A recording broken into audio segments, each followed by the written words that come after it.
Hey guys, today I'm going to show you how to fix and install Microsoft Print to PDF on your Windows 10.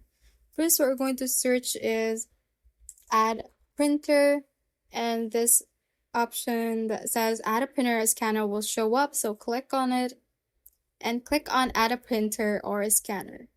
It will search for printers and scanners, and after a few seconds, an option should pop up that says the printer that I want isn't listed, so click on it and select Add a local printer or network printer with manual settings. Click on Next, and for the existing port, we are going to select File, Print to File.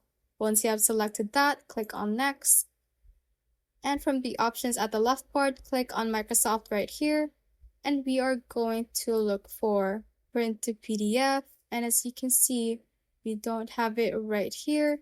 So if you don't have it as well, click on Windows Update and it will update the list of printers, and it might take a few minutes. It took around 5 minutes for me, so once you have done the Windows Update, select Microsoft again and you should have Microsoft Print to PDF now.